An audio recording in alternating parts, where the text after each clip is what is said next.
اللهم صل وسلم وبارك على سيدنا محمد. ازيكم يا حبايبي، عاملين ايه؟ عملنا حبة طحينة، لكن ايه عظمة. تعالوا نخش نشوف عملناها ازاي.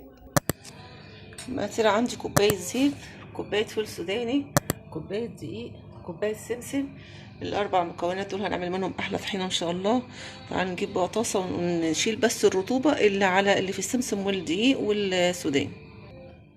بسم الله الرحمن الرحيم. هجيب طاسه افضي فيها السوداني والسمسم والدقيق، هديهم بس تقليبه على النار كده لمده دقيقه كده، اشيل منها الرطوبه. هو كل حاجه متحمصه، بس انا عايزه بس اشيل الرطوبه عشان الطحينه ما تعفنش معاكي.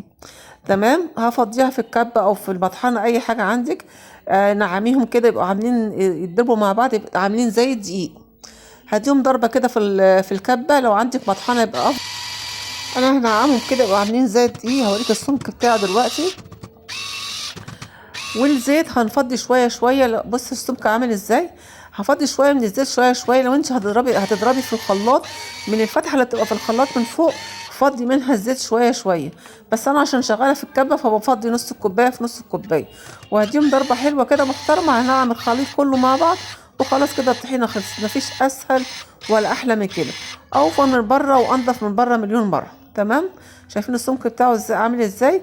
وكل ما بتقعد كل ما بتتقل كمان. سمكها حلو جدا، من كوبايه دقيق وكوبايه سمسم وكوبايه سوداني عملنا اكتر من نص كيلو، بتاع كيلو الا ربع كمان. البرطمان اللي هناك ده بياخد 350 جرام. يعني عملنا اكتر، وده نفس النظام. عملنا اكتر من كيلو الا ربع طحينه. وفرنا في البيت، ما كلفتناش حاجه خالص. تعالي شوفي الكيلو الطحينه دلوقتي بقى وصلت لكام. فاعملي حاجتك في البيت احلى وانضف واوفر.